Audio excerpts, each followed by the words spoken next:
Lijep pozdrav svima i dobrodošli još jednom na naš portal računalo.com. Danas na testu imamo još jedan zanimljiv uređaj. Naravno, mi samo dobivamo zanimljive uređaje koji se nalazi u ovoj bijeloj kutiji. Ono što možda možete primijetiti ovako suho žigosano, da tako kažemo, na ovoj kutiji, a to je natpis HTC. Naime, radi se o novom smartfonu iz HTC-ove produkcije, dakle tajvanskog proizvođača, a dolazi nam iz serije Desire, dakle radi se o potpuno novom uređaju, a konkretno radi se o modelu 626.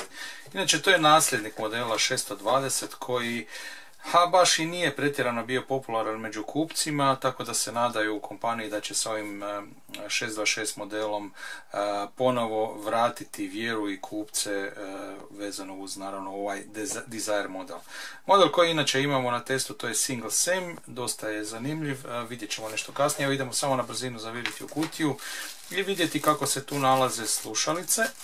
Dakle, imamo USB kabel i naravno punjač, sve tu standardno, i nešto tu malo dole papirologije, što je sve standardno. Dakle, uz ovaj uređaj dobit ćete slušalice, to je mislim vam i najvažnija informacija koja vas zanima. Idemo se mi baciti na ovaj uređaj. Vanjski izgled vidite i sami, dvobojni je, okvir je smeđe, svjetlo smeđe boje, a stražnja površina i dakle ova prednja površina okolnog dijela ekrana je bijele boje. Sve je inače od plastike, čak i ovaj okvir je plastični, tako da dakle možemo reći da je ovo plastični model, za razliku recimo od HTC One modela koji su metalni, naravno. Što se tiče ulaza i izlaza, standardna priča, gore je 3,5 mm ulaz za slušalice, sa desne strane tipka za pojačavanje i stišavanje zvuka i tipka za paljenje i gašenje. Dole je dakle micro USB ulaz za spajanje na punjač, odnosno na računalo, i ovdje ispod ovog poklopca tu se nalaze dakle utor za SIM karticu, i to nano SIM. Ovo je single SIM model smo rekli, a kada bi bio dual SIM ovdje bi bio utor još jedan za drugu SIM karticu, i ovdje ide micro SD kartica, dakle memorijska. Prima ovako, različite izvori navode različite stvari, jedni kažu 512 GB, drugi kažu 2 TB, u svakom slučaju obje kombinacije su vrlo izdašne, pa ako imate takvu karticu, dakle od 512 TB, onda eto strpajte unutra. Ono u stvari što je još jedna zgodna stvar, što možda neki neće primijetiti, baterija ispod se nalazi 2000 mAh i ovaj stražni poklopac se na izgled ne može skidati, no međutim može. Mi smo ga uspjeli skinuti, iako treba biti dosta oprezan. Čini mi se da je on nije predviđen za skidanje, jer ispod njega nećemo pronaći ništa konkretno i zanimljivo, da tako kažemo, vidite i sami. Dakle, baterija i ovdje jedan veliki metalni dio koji sada nećemo skidati, no međutim na našem portalu www.računalo.com smo rastavili i ovaj dio, pa ćete vidjeti šta se nalazi ispod njega. Vidite i sami kako to izgleda. Čini mi se da to nije predviđeno za skidanje, iako je, da tako kažemo, moguće na ovaj način, no mi ćemo to sve vratiti nazad. Spomenuli smo da je baterija od 2000 mAh. Evo.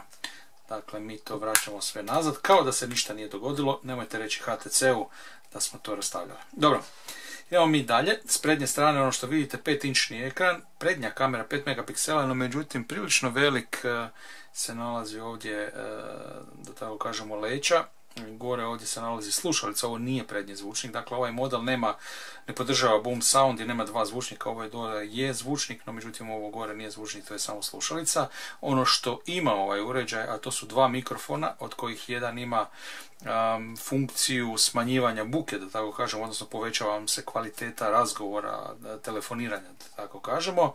A druga stvar koju ima ovaj uređaj, a to je podržava NFC, odnosno Near Field Communication, ili u prijevodu prijenos podataka na maloj udaljenosti između dva uređaja, odnosno između ovog uređaja i nekog drugog uređaja. A NFC znate i sami da se često koristi, odnosno često, sve češće i za plaćanje, recimo bezkontaktno plaćanje, tako oni to zovu. Evo dakle kako izgleda ovaj uređaj. Dakle, ovo je prvi ekran, kao što vidite i sami, nema kapacitivne Android tipke, nego se ove tipke Android nalaze u ekranu. Idemo mi u opcije, malo baciti oko i vidjeti što se ovdje nalazi i što nam piše informacije o softveru. Android 5.1 inačica, HTC Sense 7 i to je ono što vas zanima. Što se tiče samog procesora, Vidite i sami da to radi sve fino, elegantno. Qualcommov Snapdragon 410 je unutra, naravno znate i sami 4 jezgra 64 bita, Adreno 306 grafika, 2 GB rama ima i ima 16 GB interne memorije, da tako kažemo, i to smo rekli već da se može proširiti do 2 terabajta. Prednja kamera 5 megapiksela, stražnja kamera, to nismo rekli, 13 megapiksela, LED bljeskalica jednostruka, vidite da je sam jedan LED, dakle 13 megapiksela, kamere su prilično dobre obje, u stvari možemo i pokazati stražnju kameru da vidimo kako to radi. Evo vidite i sami, evo dakle, možemo, evo vidite, malo imamo i nekakav uzorak smo stavili ovdje, jabučni, kako bi nam slike bile zanimljivije, i evo kada bismo napravili sliku, vjerujem da bi bila jako dobra.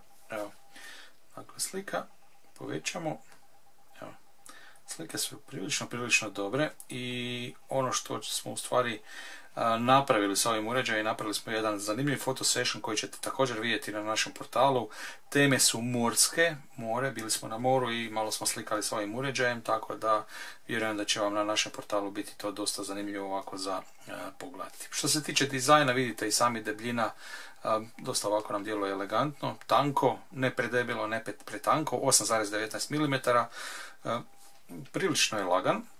140 grama, ako je nekakav prosjek 150 grama, onda ćemo reći da je ovo lakše od prosjeka, a podržava naravno 4G mreže, Wi-Fi, Bluetooth 4.1, GPS, GLONASS, NFC smo već spomenuli.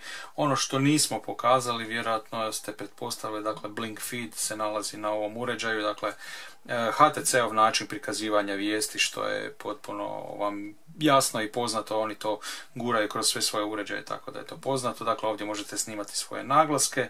A od samih softverskih aplikacija, naravno tu ćemo spomenuti Zoe, aplikacija koja je njihova aplikacija za izradu savršenih video uradaka, tako to oni zovu, koja je dosta zgodna. Car aplikacija je prilično zgodna, koja uređaj pretvara na taj način da možete koristiti u prvom redu u automobilu. Vidite i sami da su te sve ikone velike, ogromne, i to je sve prilagođeno korištenju, dakle, u automobilu, što je jako zgodno. Ono što nam se također svidjelo, tu smo vidjeli, dakle, HTC pomoć klub, to nije toliko zanimljivo.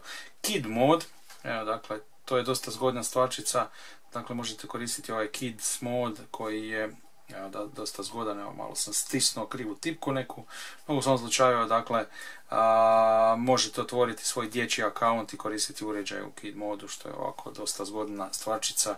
HTC inače dosta zna opremiti svoje uređaje, da tako kažemo, sa nekim zgodnim aplikacijama koje dobro dođu i koje su vrlo korisne. No, ono što smo primijetili, dakle, na prednjem ekranu nema tu puno nekakvog krša, da tako kažemo, i to su oni sve nekako složili na fini način i vrlo jednostavno je doći do svega što trebate, a ako želite na neki način formirati ovu radnu površinu, sami ćete naslagati one aplikacije koje želite. Eto, to je onako ukratko malo o ovom uređaju. Ono što još možemo pokazati, naravno, što vas sigurno zanima, je kako rade video igre. Dakle, radi se o Snapdragonu 410, inače poznat nam je taj procesor koji radi prilično solidno, kao što ste vjerojatno primijetili sada dok sam stisnuo ikonu, nešto malo sporije reagira ovaj uređaj na neke stvari, tako da svi oni koji želite ultra brzi smartphone možda nećete biti zadovoljni, no međutim sam rad ovog smartfona generalno gledajući ovako,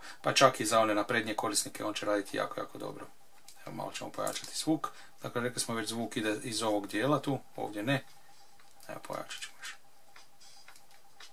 Evo vidite, zatvorimo ga, nema više zvuka.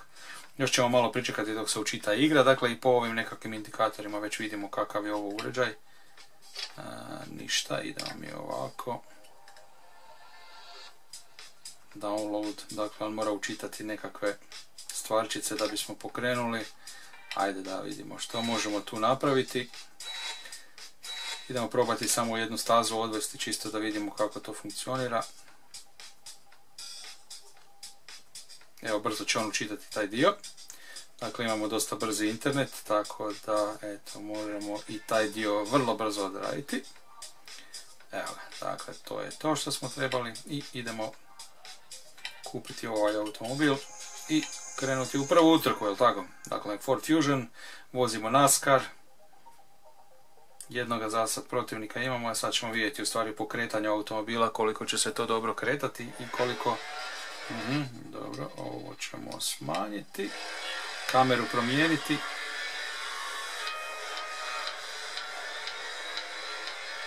Dakle, moramo se draftati uz njega 2 km, ali on nam bježi zato što smo malo ludovali. Ono što primjećujemo sada je, evo vidite i sami, grafika prilično glatka. Evo, približavamo se sada u zavoju. Sad ćemo se draftati. Evo ga, krenulo je draftanje.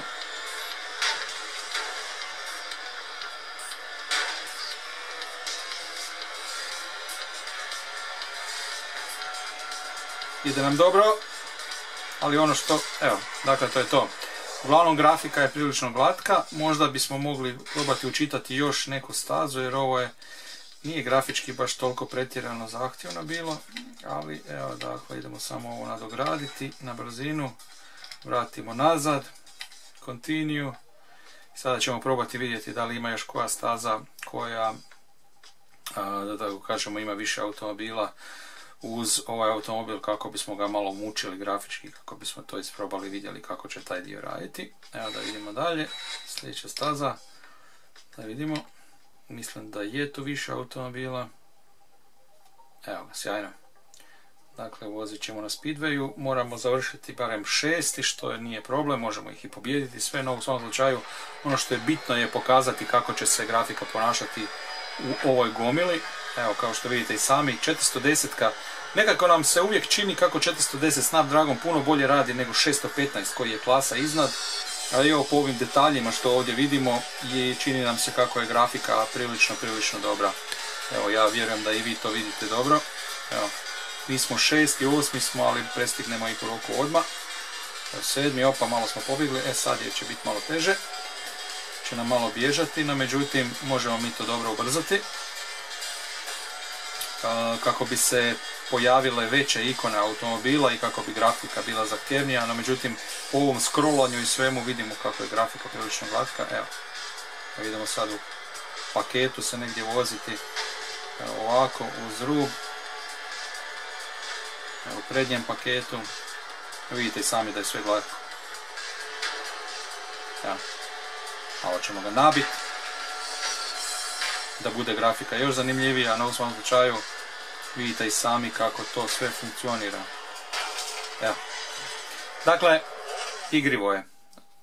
Ovaj uređaj ćete moći koristiti za video igre, 5-inčni ekran, sasvim ok će raditi. Dakle, čak je sve dobro radilo, namjerno nismo brisali neke aplikacije koje smo ranije pokrenuli. Evo, dakle, vidite i sami koliko aplikacija ima pokrenuto, a video igre su i dalje radile dobro. Evo, kada očistimo uređaj, dakle kada oslobodimo memoriju, sada će raditi još i brže.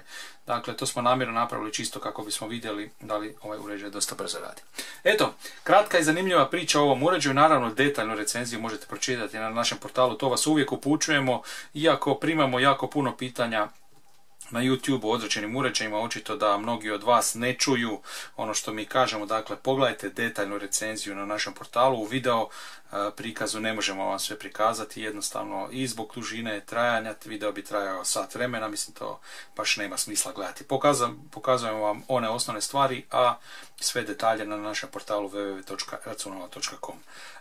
Naravno, što drugo još reći na kraju nego cijena ovog uređaja. Što se cijene tiče, dosta zanimljiva stvar se događa, barem na hrvatskom tržištu. Vidjeli smo raspon cijena koji se razlikuje čak 1000 kuna, što nam je malo ovako nejasno. Dakle, od 1789 do 2999 kuna je cijena ovog uređaja, što nam je malo ovako čudno. Dakle, za sve vas koji nas gledate izvan Hrvatske, od 234 do 392 eura, što gotovo zvuči nevjerojatno, onako, ne znam šta se događa s tim tržištem, no međutim, dosta izgleda da su različite cijene, ovisno gdje ih kupujete, da li u web shopu, da li u dućanu, da li kod operatera, preko pretplate, nekog paketa, ne znam, dakle, dosta se razlikuje cijena, tako da ćete ovu našu cijenu koju smo rekli, dakle od 1789 do 2999 kuna, morati otkriti za sebe, dakle, tu cijenu sami, dakle, gdje ćete ga kupiti i na koji način ćete ga kupiti. Eto, toliko, dakle, družili smo se uz HTC Desire 626, novi model, novi smartphone koji dolaze iz Desire serije, dosta zanimljiva serija koja je možda po nama i malo podcijenjena nepošteno i nepravedno zbog naravno One serije, one top serije, no međutim Desire ima što reći po tom pitanju, tako da vjerujemo da će i on pronaći svoje brojne kupce. Eto, toliko s moje strane za sada. Moje ime je Božidar Komarić, družili smo se uz HTC Desire 626, a još jednom ponavljam, našu recenziju detaljno možete pronaći na našem portalu, a pretplatite se, ono što sam pokušao reći, pretplatite se na naš YouTube kanal jer ćete dobivati tada i notifikacije za svaki novi video koji snimimo, a naravno pretplata je besplatna. Eto, toliko, lijep pozdrav još jednom i vidimo se u nekom drugom video prilogu.